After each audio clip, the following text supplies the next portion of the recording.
Welcome everybody to our first talk in the P9 Gallery, which is from John DeGose. And he is going to give us a talk about free applicatives, which are supposedly better than free monads. But first I'm going to tell you a little bit about John, who taught himself BASIC at the age of 8. And, we forgive you, we all make mistakes. He sold 3 pieces of software by the time he entered college, so still in high school. Then in 2009, he became VP of Engineering at socialmedia.com. And in 2011, you founded Precog, that's right. And that was sold, it got acquired in 2014. And you wrote about this as you thought it was not such a good thing. Although I have to say, I was pretty impressed actually. I saw that as a success, but maybe that's just the untrained eye. Anyway, that's good because now he has time to give us a great talk about free applicatives. Ladies and gentlemen, can I please get a warm applause for John DeGose?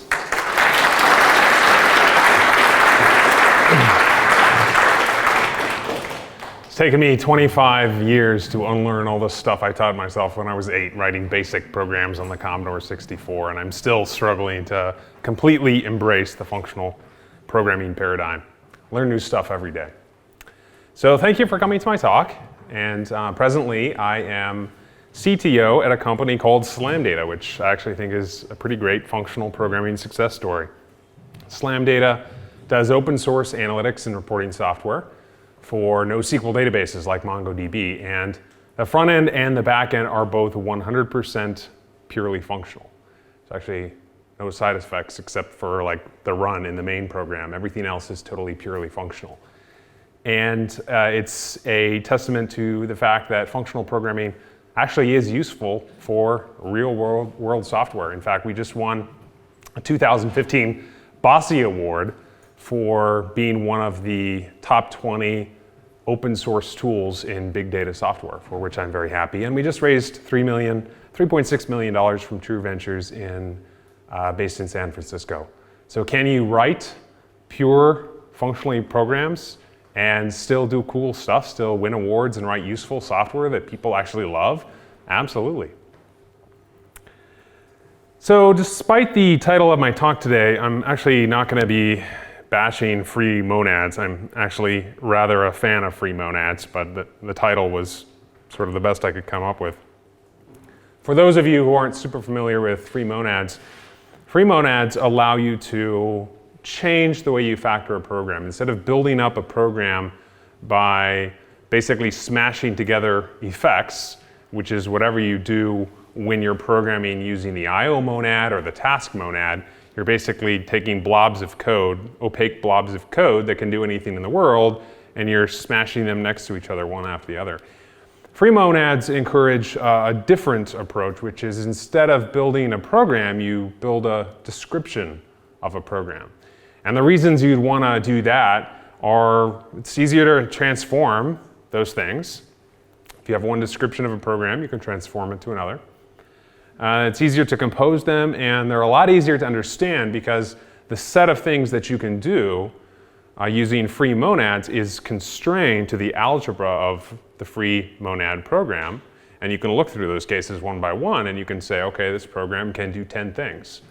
If you're used to using task or IO, you know a task of unit can literally do anything in the world. It's not so simple to reason about, and there's no useful sort of transformation you can do to such a program. They've been used to implement extensible effects. So basically carving out lots of different types of effects, such as the effect of failure and the effect of non-determinism, the effect of reading from the console, and being able to combine them together, creating a composite effect that represents all those different types of capabilities. You can do reflection, which a lot of people bash for good reason, but the reason why people love reflection is that it allows them to eliminate boilerplate. So there are certainly use cases where reflection is convenient, and you can do that in a type-safe fashion using free monads. And also, very interestingly, free monads allow you to do a type-safe form of aspect-oriented programming. You can actually have the logging behavior of your code over here, and the error checking over here, and then the business logic over here, and totally separate, and then you can combine them together in a way that allows you to have one interpreter as a composite of 3, each one responsible for a specific aspect of the program, and so much easier to reason about than trying to smash them all in one function, which is the IO/task way of doing it, or trying to do these things dynamically using annotations, which is the aspect J way of handling that sort of problem. So let me give you a different perspective on a free monad. You may have heard this before. I want you to think about free monads as programs. And in particular, I want to decompose the type as shown on this board. Free of f of a, think of that as being a program. It's a description of a program. The f defines the algebra of the program, so the set of operations you're allowed to do inside that program language. And then a is a value produced by that program. So this is a program that when run will produce a value of a by doing operations inside the program's algebra f. And here's a simple, almost classic example of this by now, of me defining a DSL for reading lines from the console and printing lines to the console. And I create a console type up there extended by readLine and printLine, and then a little DSL type which is free of console A. So again, DSL A is my program that produces A. Console is the algebra of the program. And you can see by inspecting this, I'm only allowed to do 2 things here. I can read a line and I can print a line, so it's very easy to reason about. And these are just data structures. So my free program is going to end up being this data structure that I can then walk over and understand and introspect and transform. I create little helper functions, and then I have a program there, just reads a line and then prints it out, prefixed by a little piece of text. And then my program yields unit. So what's the trouble with free monads? Well, actually, the trouble with free monads is the same as the trouble with monads, and it goes back to Runar's talk this morning, which is wherever you have freedom at one layer, you add constraints at another. And in particular, like monads are really, really powerful. They're so powerful that you have to give up certain ways of reasoning about the program and certain capabilities. And it all comes down to the flat map method of a monad, which if you define a monad like I've done here, using sort of a type class approach, is often called bind. With the program interpretation of monads, you can see here that bind accepts 2 parameters, one of which I've called the first program. So that's a program f that's going to produce a value of a, maybe. And then a function that you pass bind, which is going to take a runtime value. So you're going to have to feed that function a value of a in order to get anything back from it. And once you feed it a value of a, you're going to get back a second program. And then the bind function is going to magically smash these together in such a way that you're combining the effects of both programs. And that type signature there tells you pretty much everything you need to know about the sequential nature of monads. They embody the essence of sequential computation. The program, and in this case the second program, actually depends on a runtime value produced by the first program. And that's the essence of sequential computation. It's when you have this program over here depending on a value that you can only get if you execute the first program. Well, what does that mean? It means that the structure of monadic programs is dynamic. You can only interpret a free monad program. You actually can't introspect it and transform it prior to the first instruction of the program. When you have some, f of a, going back to this bind example, f of a, okay, you can look at that f and you can say, okay, my program might be trying to do this or that.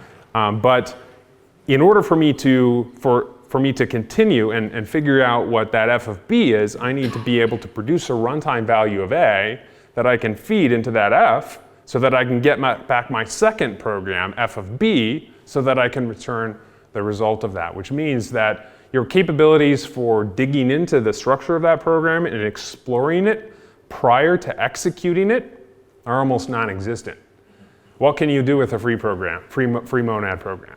You can interpret it, and that's pretty much it. I mean, you can change the way that you interpret it, and you can do lots of things step by step as you're interpreting it, but you can't peek ahead and see what the program's going to do because you don't know yet until you produce that A and you feed it to the function to get back the second program, the f of b. It could be anything in the world. If only there were an abstraction that had some of the power of monads, not quite all the power, but more power than functor. And of course it turns out that there is one, and it's called an applicative. An applicative, you can see here, the weaker version of bind here is called app, is often called app. And what it allows you to do is, if you have a function that can take an A and give a B, and that's inside an F, so your program, your first program is going to produce a function that takes an A and returns a B, and your second program is going to produce an A, you can produce a program that will produce a B out of that. Well, what's the key difference between that and bind?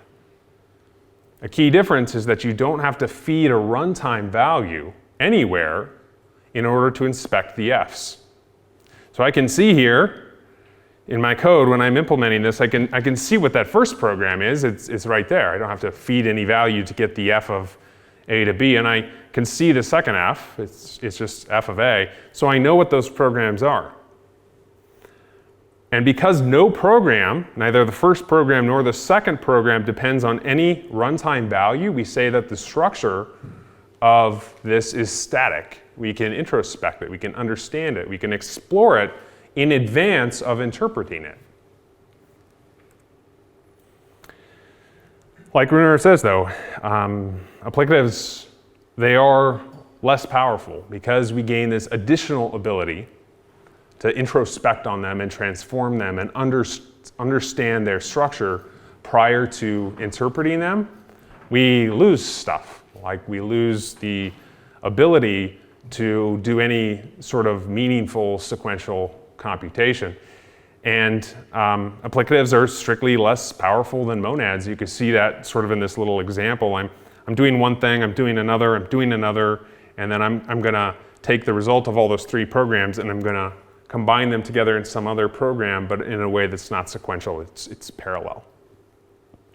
So this static structure that applicatives have, it does have a cost. There are less interesting problems that you can solve using strictly applicatives. With monads, you can solve any problem in the world. With applicatives, you can't solve any problem in the world, but the ones you can solve, you can understand a lot better prior to interpretation.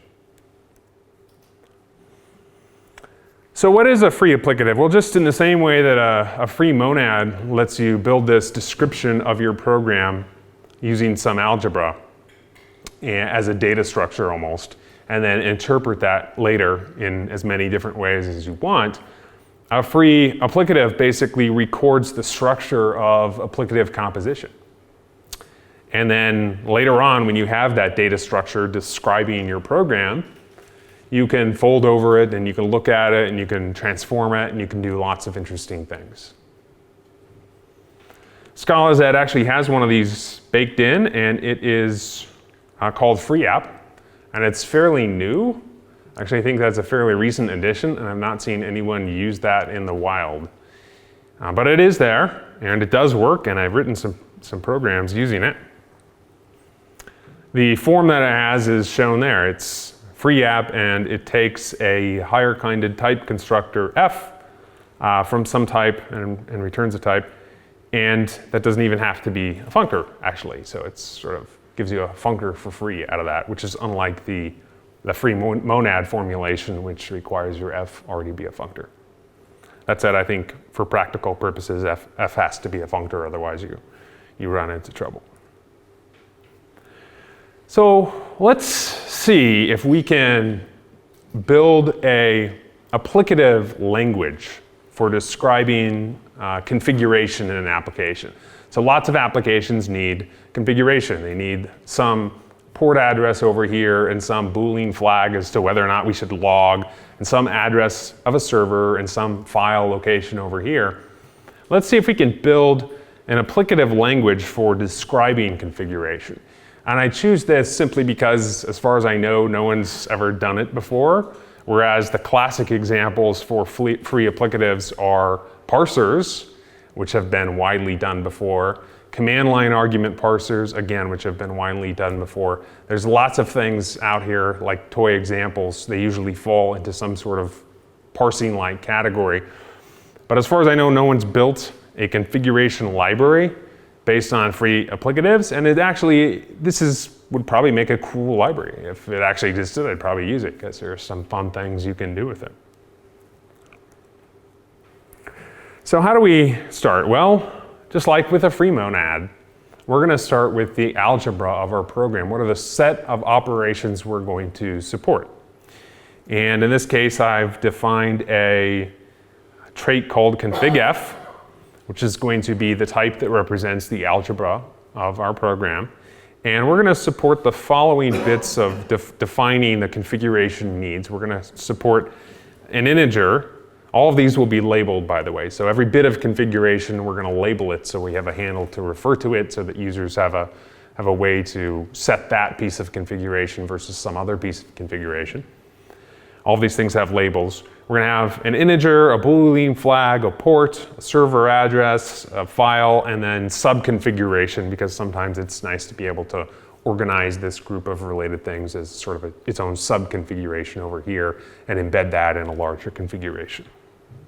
And you do that, you can do this multiple ways, but for free app, I believe this is the way that you have to do that, and it resembles the free monad encoding, in that if I want config int to translate to a DSL function that's going to give me an integer, then I put the a in covariant type position over in value as a function from int to a. And that gives me a nice way when I'm walking over the structure of this, that I can get an a without having to know what an a is. And a basically becomes your continuation for the rest of the program. So I define it like this, and the first thing I do is I don't want people to have to use these somewhat confusing data structures which contain details on how this is implemented in a type-safe fashion in Scala. And I build a little DSL. And this DSL is going to allow me to specify cases for all the different subtypes that make up my config_f DSL, one being an integer field, a Boolean field, a port, server, file, and then sort of a subconfiguration field. And these little helper functions will create a little language in which I can, in a totally type-safe fashion, end up building a DSL of whatever end value I want to compute. What is DSL of A? Well, it's just free app with config_f as the algebra and A as the final value produced by my program. One of the key things about this is A is not fixed. It can be anything you want, and that's the power of applicatives, is that you can build up arbitrary data structures however you like, and the library, the applicative structure of the program, it has no insight into that, so those can truly be arbitrary data structures. You can do whatever you want. That's why applicatives are nice versus more limited approaches. So how might we use this? Well, I've defined a little example here of an authentication config, which expects sort of a server to do authentication against a port number.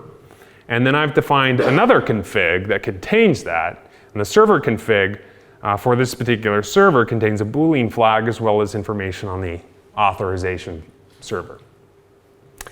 And then I'm going to use the applicative syntax from Scala Z to compose these things together using the standard app function that I showed you earlier in the definition of an applicative.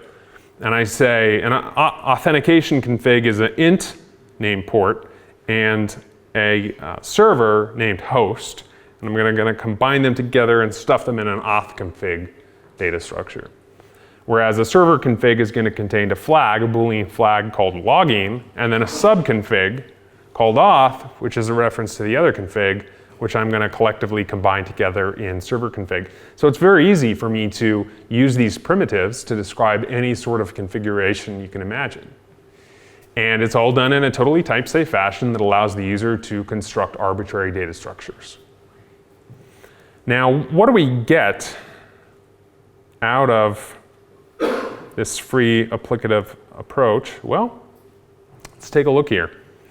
So this is one of the cool things you can do.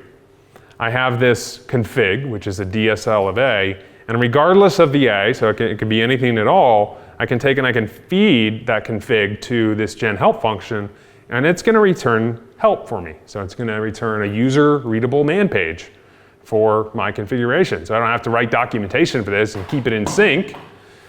All I have to do is call the gen help function, and boom, it's going to describe exactly the options supported by this and what their types are and everything else. And I didn't have to use macros or dependent typing or anything else to do this, just ordinary free applicatives. What else can we do? Well, there's really no limit, but I'll show you one more example. Well, there is a limit. I'll talk about that more later. There's one more example, and that's how about generating a decoder from that description? Well, that's totally possible. So instead of having to manually deserialize this configuration from some JSON configuration file, I just feed in this config, and I get back a decode JSON of A from actually Michael's Argonaut library. And it's going to be able to decode that JSON into my data structure. And you can see the idea here. I've stated here, using my free applicative language, I've stated here one time in a totally type-safe fashion, what does configuration look like? What's a program that's going to describe the configuration it consumes? And I'm able to get help out of that, and I'm able to get a decoder from JSON out of that. And I could go on and on. There's lots of other really interesting things that I could get out of that, like autocomplete and just on and so forth. Lots of those things fall out naturally from this representation. And why? Why am I able to do that? It's because applicatives are less powerful than monads. And when I switch over to applicatives, I lose an ability to say, this configuration depends on this runtime value. So I can't have a type field that can be server or client, and then have another structure that depends on that. There are sort of ways you can encode limited amounts of branching in free applicative algebras. But for the most part, you have to give up that ability. And in giving up that ability to have that runtime dependence, I gain the ability to see the whole program up front, which lets me print out help and generate decoders and do other types of things without having access to any runtime values. How do you actually do this using free app? Well, if you've defined these structures as I have before, then I'm going to show you the gen decode and the gen help functions just to give you a sense for how you would use the methods on Scala Z's free app in order to implement this sorts of functionality. One of them is fold map, and this is actually the more straightforward one. And fold map, you actually have to specify, when you call fold map on your free app, you specify a natural transformation that for all A, it's going to take a config of A, and it's going to produce a decode JSON of A. So natural transformation is basically just a universally quantified function. It's saying for all A, if you can give me a config f of A, I'm going to be able to produce a decode JSON of A. And how do you do that? Well, you're going to match on the case. So we're going to wrap all this in a decode JSON, because that's what we have to produce. We're given a config f of A, and we're going to have to produce a decode JSON of A. We wrap it in a decode JSON. We're going to match against the value, and there are only so many different constructors we have to consider, so we're going to look at every one in turn. We have a config int, flag, port, server, file, and sub. And keep in mind the definition of these things. N is the name of that field. And then V sort of varies, depends on what it is. In all but the final case, it's actually a function from the primitive type to the A that we ultimately have to return. So what we're going to do is we're going to take that JSON defined inside decode JSON, and we're going to dig into the field called N, And then we're going to use Argonaut's facilities for deserializing that in a safe fashion into an int. And then that's going to give us a decode or a something or else, I don't even know what it is, maybe an either, or who knows, of int. And then we're going to map that int into an a, because remember, we have to return an a. We have to return a decode JSON of a for all a. So we have no insight into what that is. So how are we going to get that a? We're going to take and we're going to map that using v, which is a function from int to a, and that's going to give us array. So we can end up returning a decode JSON of a.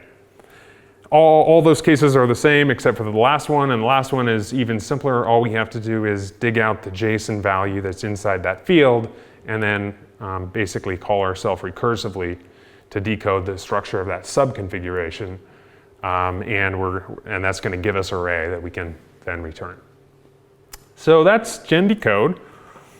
For help, this is actually a bit trickier, and pay attention to this code because there's something a little nasty that I'm going to ask you if you can spot later on.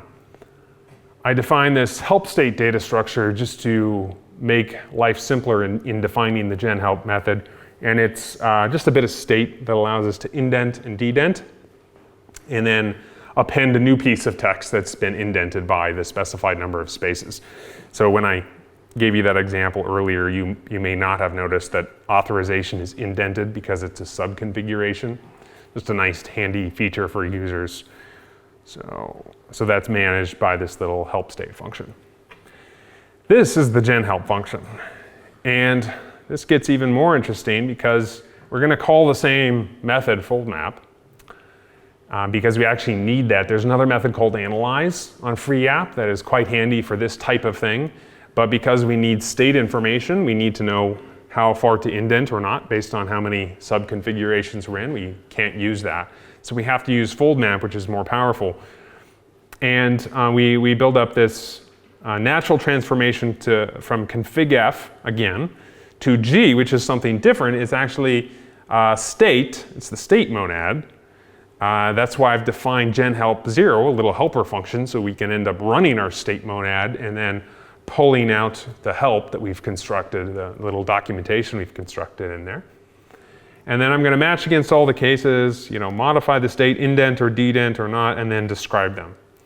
And you can see it's all pretty straightforward, if somewhat verbose and a little tricky to figure out maybe your first time working with natural transformation.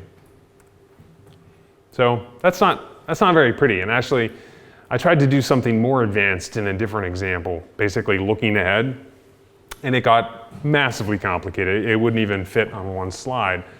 And I thought, wow, there's got to be a better way to do this. And in fact, there's something a little messy, not quite right about this code. Has anyone spotted it? What's that? Anyone? You've got to pass values into you're calling v with zeros and false. Exactly. Yeah, I'm passing values in here at parts in the implementation of gen help 0, constants, right? Magical numbers. Every constant in your program is probably a bug, and this is no exception. Why choose 0, and what happens if I choose 1? Well, you can sort of understand why I'm forced to do that in here.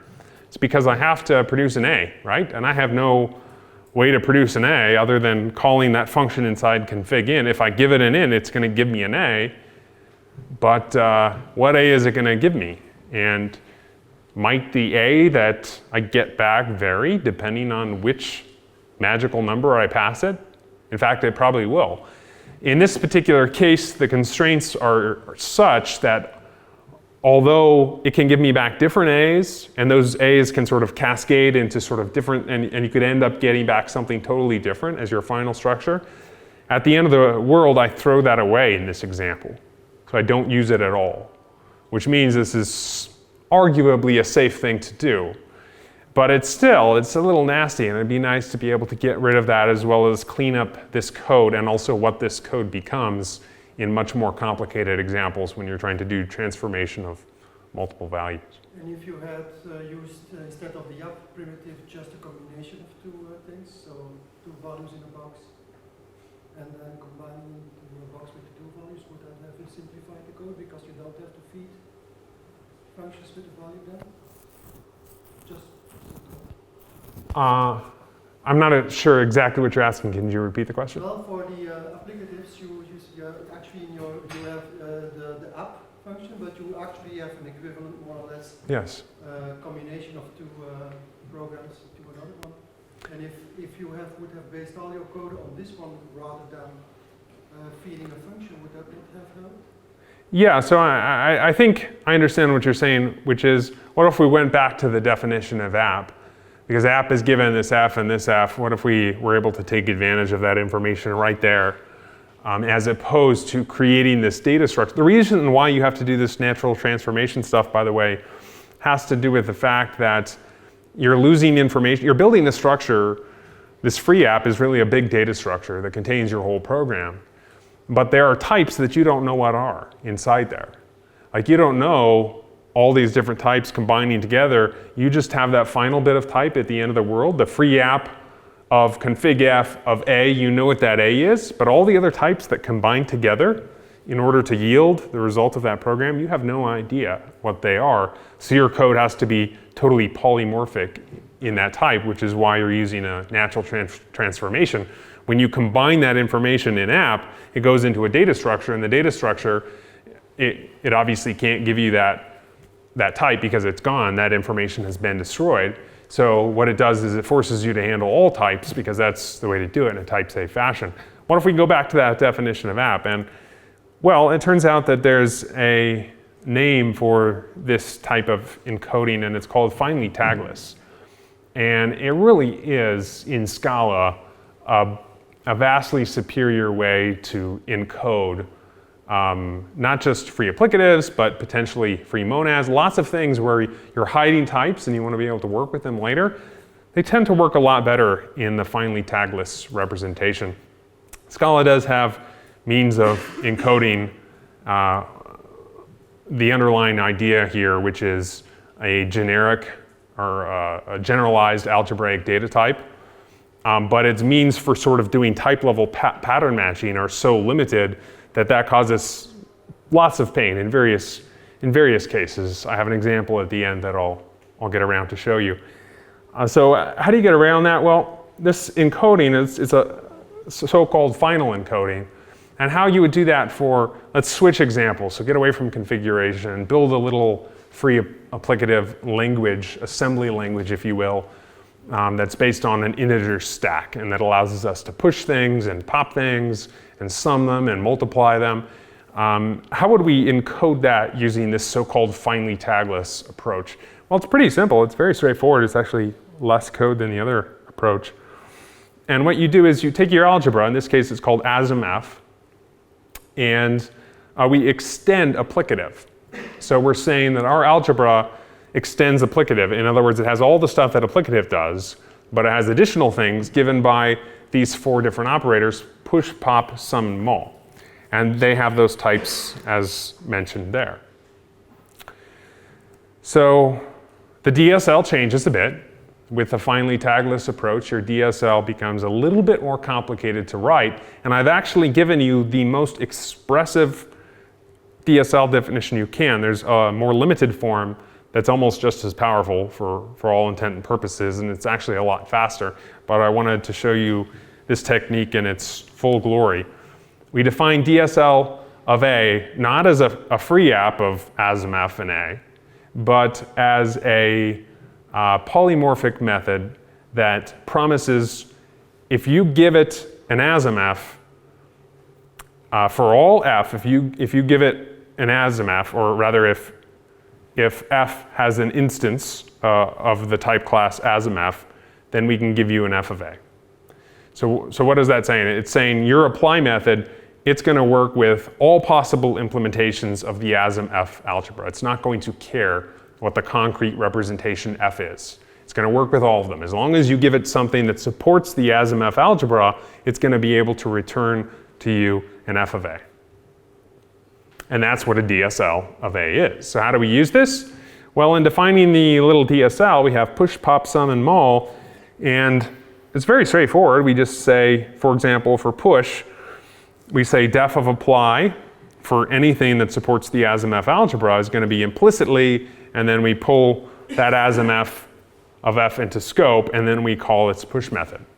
So despite the fact that this is actually like more hideous, possibly depending on your point of view, it's actually a little more intuitive in the sense that all I'm doing is sort of calling functions on this ASM-F that are being passed into me, and there's no sort of covariantly encoding continuations of the program in order to define a functor over your algebra. There's none of that stuff, and it all comes down to give me your implicit ASM-F so I can call the right method on there. And then I have to implement the applicative DSL stuff right there because I don't get that for free because I'm not using free app anymore. But keep in mind, even though this is not what you might think of when you hear free applicatives, this equivalent is actually giving me a free applicative for NEF. So what does the program look like? Well, push 1, push 2, sum, push 9, mul. This representation of the program doesn't actually change whether you're using free app or finally tagless. It's all the same. And here's an example of a printer function. And this is doing precisely what the genhelp function was. So notice how simple this definition is. What is print going to do? It's going to apply. It's going to call the apply method of that DSL. It's going to pass its own sort of applicative or ASM-F algebra in there. And what it's going to do is just smash all these strings together and build up a string representation of your assembly language program. And that's how you evaluate it in actually a surprisingly few number of lines of code, like 15 lines of code or whatever. So let's talk about the expressive power of free applicatives. What sorts of things can you use this technique to do? It actually does have very hard limitations that you can't devise a way around. If something works as a free applicative, then great. If it doesn't work, then there's no way to make it work. It's rigidly defined boundaries. You can build parsers, and these parsers can do autocomplete, and they can do optimization. You can look at two parsers, and you can say, okay, this one is a read many, and this one is or this one's a read one, and this is a repeat n. And you can combine those together, sort of, before you're actually parsing any code, into a function that in a while loop is going to call the first one and just read a bunch of things. And that's actually way faster than sort of having to interpret this, at runtime as you feed in values and it's actually constructing this and then this. Because of the layers of indirection, of course you can't have monadic parsers, so your parsers cannot actually depend on runtime values. The structure has to be more static than that. But once you have that, you have the ability to take your parser and create a highly optimized representation behind the scenes, special casing on combining different operations that make sense. And you can do things like autocomplete, so you know what the next one is. You have the full structure of the grammar right there. You don't have to wait till you have runtime values, so you can do autocomplete. You can even do, and this might be surprising, you can even do look ahead. You can do look ahead because inside of your definition of parser is a notion of failure. That is, if you don't read all the things you wanted to read, then that parser fails. And so you can do a limited form of look ahead whereby you say, okay, if this succeeds, if this program over here is able to parse whatever it wanted, then execute this program. Otherwise, execute this one. And the static of all that is structure, so you can optimize ahead. You can do codecs like this, like binary or JSON like you've seen, or all kinds of stuff. You can build simple programming, like simple programming languages like ASM-F. And you can do a limited amount of static runtime branching. basically in any case where you have some fixed equivalent structure, like this program succeeds, do this or do this. Or you can even have, like, if this equals this value, do this or do this. But the structure of all those alternations in your case statement needs to be fixed. It's totally static. You can't have a varying number of case statements, basically. And who knows what else you can do with it. I think they're sort of underutilized. There's a lot more problems that could be solved with free applicatives than actually are solved with them.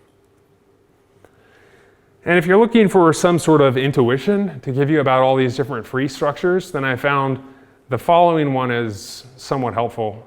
What is a free functor? Well, that can encode a description of the set of possible programs that can change values. So the big operation in functor, and actually why it's hard to do anything fancier than the sort of examples I've shown you with free applicative, is that you can take an A, you can transform it to any B. So inside of a free functor, you don't have any insight into what that B is, and so it can cause you problems. But fundamentally, if you're using functors to encode programs, then you can describe the class of programs that can change values, and that's it. That's all you could do. The class of programs that can take one value and change it. If you are using free monad or free applicatives, then you can describe the entire class of programs that can build data, which is why you see free applicatives used for things like command line parsing and configuration and codecs and parsers and so on and so forth. All of these are basically building up data. And those data, like, they can be complicated, they can actually evaluate. Those data structures can be used for evaluation as you're building them up. You have access to those values, so you can do arbitrary evaluation. But fundamentally, at the end of the world, what you're going to get out of any possible free applicative program is data that you ended up building from all the different primitive operations. And free monads, they are the most powerful because they can describe the class of programs that build other programs, which is simultaneously the source of all their power and the source of endless frustration if you're trying to do anything too fancy with it. That's all I have for you. I actually have working examples of all this code, which I hacked out, so they're probably not too great. But hop on over to GitHub, JD Goes, Scala World 2015, and you'll find Confree, the configuration library. You'll find 2 encodings of ASMF, and it all compiles and works and does what it's supposed to, I think. Thank you.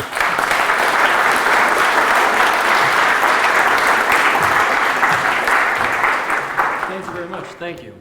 All right, so we have time for exactly one question before lunch. So whose question is better than everybody else's? There's exactly one. Huzzah! Devil's advocate here. Why didn't you use co-data in your free applicative examples?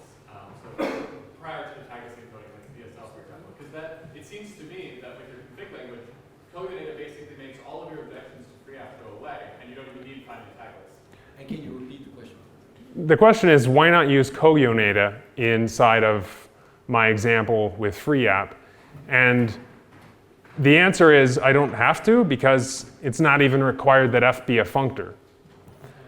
Nonetheless, I don't think there's any way that you can encode that in a type-safe way when you're doing the traversals that doesn't also require you to encode it like I did today. If you try any other encoding, the classic generalized algebraic data type encoding for Scala, it all fails and you're going to have to cast at some point.